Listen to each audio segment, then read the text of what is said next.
Sir Jaganmohan Reddy గారు పదే పదే చెప్పుకునే మాటలు ఏంటంటే విశ్వసనీయత, నిబద్ధత, నిజాయితీ ఇవే మాట చెప్తుంటారు. సో గత 4 రోజులుగా చూస్తే ఏదైతే చేబ్రోలు కిరణ్ వ్యాఖ్యలకు సంబంధించి కానీ తర్వాత జరిగిన పరిణామాలు కానీ లేదా గోరంట్ల మాధవ్ దాడి చేయబోవడం కానీ ఇవన్నీ చూస్తున్నప్పుడు ఒక పార్టీకి సంబంధించి క్రమశిక్షణా చర్యలు అనేవి తెలుగుదేశం పార్టీ ఎంత స్పష్టంగా ప్రజలకు చెప్పింది అనేది మనం చూసాం.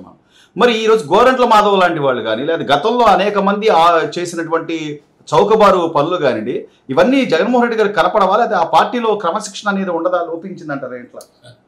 తెలుగుదేశం లాంటి పార్టీ క్రమశిక్షణ అటువంటి పార్టీకి ఇది ఉండాలి అని మీరు ఆశించడం తప్పు. అసలు జగన్మోహన్ రెడ్డి అనే వ్యక్తి రాజకీయ పార్టీ నడపడానికే అనర్హుడు. అతని గత చరిత్ర తీసుకున్నప్పుడు తండ్రి చోటున సంపాదించిన సంపదతో పెట్టిన పార్టీకి ఒళ్ళు బలిసి తిన్నది అరక్క ఆ సొత్తుని కాపాడుకోవటానికి అతను పార్టీ పెట్టాడు. ప్రజల్ని మోసగించాడు, రాష్ట్రాన్ని అధోగతి పాలు చేశాడు. అదృష్టవశాత్తు కూటమిలో ఉన్న పార్టీలు అన్నీ తెలుసుకొని మళ్ళీ కూటమి కట్టి అతన్ని ఇంటికి సాగనంపారు. ఇప్పుడు తక్షణ కర్తవ్యం ఏంటంటే తెలుగుదేశం కార్యకర్తని చూడకుండా తప్పు చేసినప్పుడు స్త్రీని, నీ కుటుంబంలో నీ సొంత భార్యని అగౌరవపరిచిన విధంగా మాట్లాడిన విధానానికి రెస్పాండ్ అయ్యి న్యాయం చెయ్యాలి, ఏ స్త్రీ అయినా మనకు ఒకటే అనే ఇంగిత జ్ఞానంతో ఈ ప్రభుత్వం నిలబడి నిజాయితీగా సొంత కార్యకర్తను కూడా చూడకుండా అరెస్ట్ చేసి తీసుకొస్తే ఎక్కడో హిందూపూర్లో ఉన్న వ్యక్తి మరి గుంటూరు ఎలా వచ్చాడు? గుంటూరులో అతనికి ఇన్ఫర్మేషను ఇబ్రహీంపట్నంలో కిరణ్ అరెస్ట్ చేసినప్పుడు తీసుకొచ్చిన ఆ భాగంలో అంత తొందరగా అతనికి ఇన్ఫర్మేషన్ ఎలా వెళ్ళింది? గుంటూరులో దాడికి ఎలా పాల్పడ్డాడు? దాని మీద ఇన్ఫార్మర్స్ ఎవరో ఉండుంటారని నాకు ఎందుకో అనుమానం ఉంది. దాని మీద నేను ప్రభుత్వంతో టేకప్ చేస్తాను, దాని మీద ఎంక్వైరీ చేయాలి. అదొక భాగం. అసలు జగన్మోహన్ రెడ్డి బుద్ధి గలవాడైతే ఇంత నిజాయితీ, ఇంత నేను ట్రాన్స్పరెన్సీ, తర్వాత విశ్వసనీయత, పెద్ద పెద్ద డైలాగ్స్ చెప్తాడు. అసలు నీకు బుద్ధి ఉందా? ఒక నాయకుడు, ఒక మాజీ ఎంపీ, గతంలో ఎన్నో నిందలున్న వ్యక్తి ఒక కులాన్ని రెచ్చగొడితే ఆ కులం చాలా నిబద్ధతతో అల్లర్లు సృష్టించకుండా ఉన్న కులం, అది కూడా నీకు విచక్షణ లేకుండా ఆ కులంలో వాళ్ళని ఉపయోగించి నీ ఇష్టం వచ్చినట్టు అప్పుడున్న ప్రతిపక్ష నాయకుడిని చాలా అసభ్యంగా మాట్లాడి ఆ కుటుంబాన్ని రోడ్డుకి ఇచ్చి అయినా నీ భార్యని తన సొంత కుటుంబ సభ్యురాలుగా ట్రీట్ చేసి నీ తండ్రి వయసున్న చంద్రబాబు నాయుడు గారు ఎంత పెద్ద మనసుతో ఒక యాక్షన్ తీసుకుంటే ఏమయ్యా నువ్వు గోరంట్ల మాధవ్ని సస్పెండ్ చేయవా? నువ్వు పార్టీ నడుపుతావా? అసలు నీ పార్టీ రద్దుపరచాలి. ప్రతి బాధ్యత గల పౌరుడు ఈ రాష్ట్రంలో పార్టీలు నోరు తెరవట్లేదు ఎందుకని? అంటే మీకు డిసిప్లిన్ అక్కర్లేదా? మీకు లా అండ్ ఆర్డర్ అక్కర్లేదా? మిగిలిన పార్టీలు, కూటమిలో పార్టీలే కాదు, కూటమిలో లేని పార్టీలు కూడా ఈ అంశం చాలా సీరియస్గా తీసుకొని కమ్యూనిస్టులు కూడా ఈ పార్టీని రద్దుపరచాలి అని చెప్పేసి ఎలక్షన్ కమిషన్కి టేకప్ చేయాలి. ప్రతి పౌరుడు ఉద్యమం తీయాలి. తెలుగుదేశం పార్టీ కూడా దీని మీద చాలా సీరియస్గా తీసుకోవాలని నేను మా అధినాయకుడికి నేను టేకప్ చేస్తాను. ఎందుకంటే ఒక ప్రభుత్వం ఒక దిశలో వెళ్ళి యాక్షన్ తీసుకుంటే తన సొంత కార్యకర్త మీద ఎంతమంది కార్యకర్తలు మనోభావాలు దెబ్బతిన్నా లెక్క చేయకుండా డిసిప్లిన్ అనేది ఇంపార్టెంట్, ప్రభుత్వంలో లా అండ్ ఆర్డర్ ఇబ్బంది పడకూడదని చెప్పేసి ఉద్దేశంతో తీసుకున్న నిర్ణయాన్ని అవహేళన చేయటం కాకుండా నువ్వు law and order problem create చేసి ఈ రోజున ఒక మాజీ ఎంపీని నువ్వు కిరణ్ మీదకి దాడికి ఉసుగొలిపావంటే అంటే నీ ఉద్దేశం ఏంటి? చట్టం పనిచేయకూడదు, కిరణ్ ని చంపేయాలనే దురుద్దేశంతో నువ్వు మాధవ్ని వాడావు. ముందు క్రిమినల్ కేసు పెట్టాలి పార్టీ అధ్యక్షుడి మీద, మాధవ్ మీద.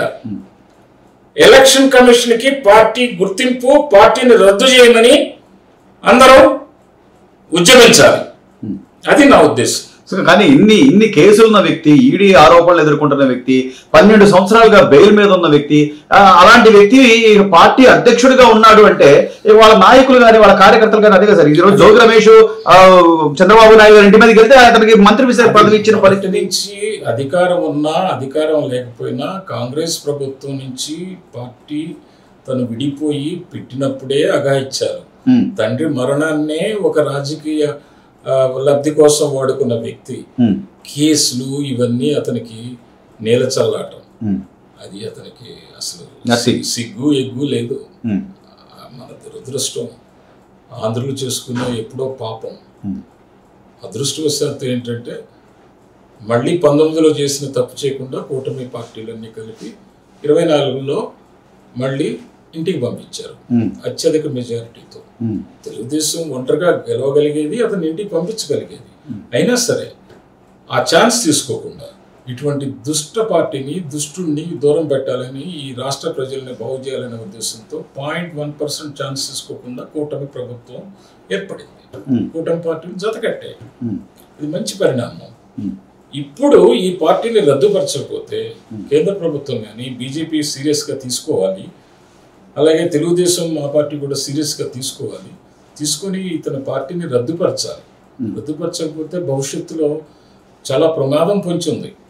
ఇతను ఒక కార్యకర్తని, ఒక ఎంపీని, మాజీ ఎంపీని వాడి పోలీసులు ఉన్న చట్టాన్ని తన చేతిలో తీసుకొని దొరికితే చంపేసేవాడు కదా. ఒకవేళ ఆదమరచి ఏదన్నా అక్కడున్న పోలీసులు, కిరణ్ చుట్టూ ఉన్న పోలీసులు, ఆ వాహనంలో పోలీసులు కనుక మాధవ్ని పట్టుకొని అరెస్ట్ చేయకపోతే పరిస్థితి ఏంటి ఒకసారి ఊహించండి.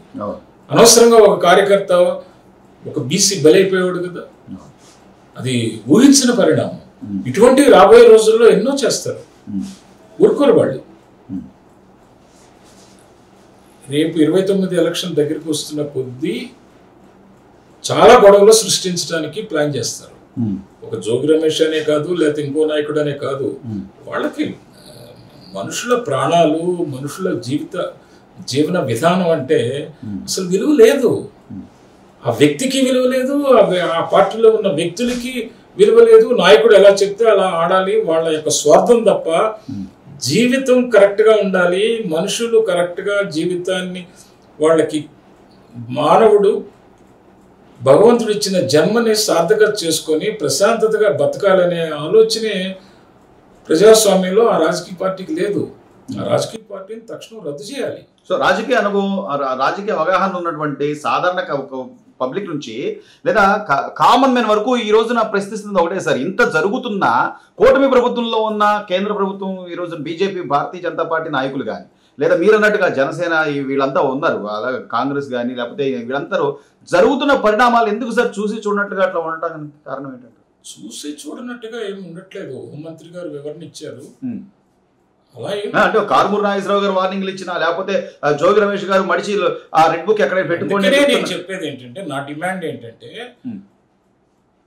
మా పార్టీ అధినాయకుడు కూడా నేను టేకప్ చేసే విషయం ఏంటంటే, ఆ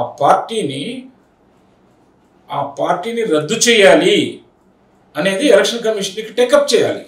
లేకపోతే రాబోయే రోజుల్లో ఆంధ్ర రాష్ట్రంలో విపరీతమైన ధోరణిలు వీళ్ళు అవలంబిస్తారు. ప్రజా జీవనంలో లా అండ్ ఆర్డర్ ప్రాబ్లమ్స్ ఇంకా ఎక్కువ క్రియేట్ చేస్తారు. ఎలక్షన్ దగ్గరికి వస్తున్న కొద్దీ రాజకీయ వేడిని కలగజేస్తారు. ఒక ఉద్రేకాలని రెచ్చగొడతారు. ఆ ఉద్రేకాల్లో యువతల పార్టీలో ఉన్న కార్యకర్తలు మరి చట్టంలో యాక్షన్ తీసుకోవాలంటే, మరి పోలీస్ యంత్రాంగం దగ్గరికి వెళ్ళాలంటే కొంత సమయం పడుతుంది కదా. ఈలోపు సెల్ఫ్ ప్రొటెక్షన్ కోసం తెలుగుదేశం కార్యకర్త తిరగబడి ఏదన్నా సెల్ఫ్ ప్రొటెక్షన్లో భాగంగా అవతల పార్టీ వ్యక్తి దాడి చేసినప్పుడు అతన్ని రక్షించుకోవటానికి కనుక ఏదన్నా చేస్తే మళ్ళీ అక్కడ ఆ కేసు వేరే దారి పడుతుంది, ప్రక్కదోవ పడుతుంది. మళ్ళీ దాని రాజకీయ లబ్ధి కోసం వాళ్ళు వాడుకుంటారు, ఎందుకంటే వాళ్ళకి ఇది వెన్నతో పెట్టిన విద్య. కాబట్టి సీరియస్గా అసలు అవకాశాన్ని ఇవ్వకుండా ఆ పార్టీ గుర్తింపు కానీ ఆ పార్టీని కానీ రద్దు చేస్తే తప్ప ఈ రాష్ట్రంలో అందరూ ప్రజలు ప్రశాంతంగా బ్రతకలేరు, ప్రశాంతంగా ఉండలేరు, ప్రశాంతమైన వాతావరణం ఉండదు. డెవలప్మెంట్ అంతా డిస్ట్రక్షన్ మోడ్లోకి వెళ్ళిపోతుంది, డిస్టర్బెన్స్ అవుతుంది, ఒక సైకలాజికల్ ఫోబియా క్రియేట్ చేస్తారు. అది వాళ్ళ యొక్క స్వార్థం కోసం ఎంతకైనా తెగిస్తారు. కాబట్టి నేను ఒక దూరదృష్టితో చెప్పొచ్చే ఉద్దేశం ఏంటంటే ఇతన్ని రాజకీయంగా లేకుండా పూర్తిగా చట్టపరంగానే ఇతని మీద యాక్షన్ తీసుకొని పార్టీని రద్దు చేయాలి. లేకపోతే రాబోయే రోజుల్లో చాలా ప్రమాద సూచికలు ఉన్నాయి. గోపాలకృష్ణ చివరిగా అంటే ఈ రోజున గతంలో జరిగిన ఆరోపణలు కానీ అదే చెబ్రోలు కిరణ్ మాటలు కానీ ఇవన్నీ పక్కన పెడితే అంటే ఒక ఆత్మగౌరవం, ఒక ప్రతి వ్యక్తికి ఆత్మగౌరవం ఉంటుంది. అందులోనూ మాజీ రాష్ట్ర ముఖ్యమంత్రి భార్య సతీమణి మీద జరిగిన మాటల దాడి కాబట్టి చంద్రబాబు నాయుడు గారు ఇమీడియట్గా స్పందించడం కానీ లేకపోతే ఈ అరెస్టులు కానీ ఇవన్నీ చూస్తున్నాం. కనీసం తను గతంలో అసెంబ్లీలో చంద్రబాబు నాయుడు గారు తోలనాడుతున్నప్పుడు లేదా ఆయన భార్యని వ్యక్తిగతంగా మాటలు అంటున్నప్పుడు వికటాట్టహాసం చేసిన జగన్మోహన్ రెడ్డి గారు కనీసం కొంతైనా ఇప్పటికైనా ఏమన్నా నేను చేసిన దానికి ఇలా జరిగిందని రాజకీయంగా అతని మీద ఆ విషయంలో దుమ్మెత్తిపోయాలన్నా నాకెందుకో సోదరిమణి భువనేశ్వర్ గారి విషయం నేను పదే పదే మాట్లాడి గుర్తు తెచ్చుకుంటేనే నాకు కోపం వస్తుంది. అసలు ఆ విషయం వారి విషయం అసలు మాట్లాడటం మంచిది కాదు. అటువంటి సంస్కృతి ఆ కుటుంబానికి లేనప్పుడు ఆ మహాతల్లి గురించి అనవసరంగా చర్చ పెడతాం కూడా మానేద్దాం. చంద్రబాబు గారు ఇంత హుందాగా ప్రవర్తించినప్పుడు చంద్రబాబు గారు హుందాగా ఉన్నారు కాబట్టి పవర్లోకి వచ్చారు. ఆయన పడ్డ కష్టానికి ఆయనకి జరిగిన అవమానానికి ప్రజలు గుర్తించి అలాగే ప్రజలకి చంద్రబాబు గారి యొక్క ప్రాతినిధ్యం లేకపోతే ఈ రాష్ట్రం అధోగతి పాలవుతుందని గతంలో ఇతను చేసిన చేష్టల వల్ల అవన్నీ గుర్తెరిగి ఓట్లు వేశారు ఎక్కువ శాతం మంది. అసలు జగన్మోహన్ రెడ్డికి ఆ సెన్సిటివ్నెస్ ఉంటే అసలు మనకి ప్రజలకి దౌర్భాగ్యం ఈ పరిస్థితి ఎందుకు వస్తుందండి? ఈరోజు ఇంత కష్టపడాల్సిన పరిస్థితి ఎందుకు వస్తుంది? ఇంత అధోగతి పాలు రాష్ట్రం ఎందుకు డిస్ట్రక్షన్ మోడ్లోకి వెళ్తుంది? ఇన్ని సంవత్సరాలు 5 సంవత్సరాలు అసలు మనం కోల్పోయిన టైం కానీ కోల్పోయిన ఎనర్జీ లెవెల్స్ కానీ ప్రజలు కోల్పోయిన సంపద కానీ అలాగే అభివృద్ధిని కోల్పోవటం కానీ రాష్ట్రం అసలు అది తలుచుకుంటేనే బాధేస్తుంది. కాబట్టి ఆ మహాతల్లి గురించి మనం మాట్లాడొద్దు. ఇతనికి బుద్ధి జ్ఞానం ఇంగిత జ్ఞానం కనీసం ఆ యొక్క సెన్సిటివ్నెస్ ఒక మనిషిగా బ్రతకాలి, లేకపోతే ఒక మనిషిగా నా సొంత ఇంటి మనిషిని ఒక వ్యక్తి కోపంతో మాట్లాడినప్పుడు ఆవేశంగా మాట్లాడినప్పుడు దాన్ని గ్రహించి ఆ భాషా సంస్కృతి మంచిది కాదని ఏ స్త్రీ అయినా ఒకటే అని చెప్పేసి చంద్రబాబు గారు అధికారుల్ని మీ పని మీరు చేయండి అని చెప్పేసి ఎక్కడా కూడా స్టాల్ చేయకుండా ఆయన చాలా సెన్సిటివ్గా ప్రవర్తించినప్పుడు ఒక రాష్ట్ర ముఖ్యమంత్రిగా అభినందించాల్సింది పోయి నీ ఒక మాజీ ఎంపీ దాడి చేస్తే అతన్ని సస్పెండ్ చేయకుండా ఇంకా నోరు తెరిచి ఇంకా మిగిలిన నాయకులు కూడా ఇష్టం వచ్చినట్టు మాట్లాడుతుంటే వీళ్ళు మనుషులా? అసలు వీళ్ళు రాజకీయాలకి అర్హులా? సమాజంలో ఎలా అర్హులవుతారు? ప్రజలు ఆలోచించాలి, ప్రజల్లో చైతన్యం రావాలి. అరే ఏ పార్టీ మాట్లాడదే? ఒక తెలుగుదేశం తప్ప ఎందుకు మాట్లాడరు? ఎందుకు మీరు మాట్లాడరు అంటే మీకు ఏంటి మీ ఉద్దేశం? అది ఒక ముఖ్యమంత్రిదేనా బాధ్యత? ఒక చంద్రబాబు నాయుడు గారిదేనా బాధ్యత? తెలుగుదేశం పార్టీదేనా బాధ్యత? కూటమి ప్రభుత్వందేనా బాధ్యత? మీరు ప్రజాస్వామ్యంలో మీరు లేరా? అంటే జగన్మోహన్ రెడ్డి అంటే లోపాయికారిగా మీరు రాజీ పడుతున్నారా లేదా భయమా? ఎందుకు మీరు ఇలా చేస్తున్నారు? వీళ్ళందరినీ నేను ప్రశ్నిస్తున్నాను, అన్ని పార్టీల వారిని ప్రశ్నిస్తున్నాను, ప్రజాస్వామ్య వాదుల్ని ప్రశ్నిస్తున్నాను. చంద్రబాబు నాయుడు గారు అది చేయలేదు, ఇది చేయలేదు, లేకపోతే ఇరిగేషన్ మీద అది చేశారు, ఇంకోటి చేశారు, ఏంటి అది డెవలప్మెంట్ ఇలా చేస్తున్నారు, అవన్నీ చేస్తానికి మీకు బుద్ధి జ్ఞానం లేకుండా మాట్లాడతారు తప్ప ఇటువంటి పెద్ద అంశాన్ని మీరు గాలి కొదిలేసి ఈ మధ్య చూస్తున్నాను తెలుగుదేశంలో పదవులు అనుభవించిన వాళ్ళు కూడా వయసు మళ్ళిన వాళ్ళు కూడా రోడ్డు మీదకి వచ్చి చంద్రబాబు నాయుడు గారిని ఏదో మాట్లాడటం మొదలెట్టారు. సిగ్గు లేదా వీళ్ళకి? ఏ అంశాన్ని మాట్లాడాలి, ఎప్పుడు మాట్లాడాలి, ఎలా మాట్లాడాలి? రాజకీయంలో మీకు అంత పరిణితి లేదా? లేనప్పుడు హాయిగా రెస్ట్ తీసుకోండి. మీరు ఎందుకు మాట్లాడుతున్నారు? నేను వాళ్ళ పేర్లు కూడా ఎత్తడానికి నాకు చాలా సిగ్గు అనిపిస్తుంది.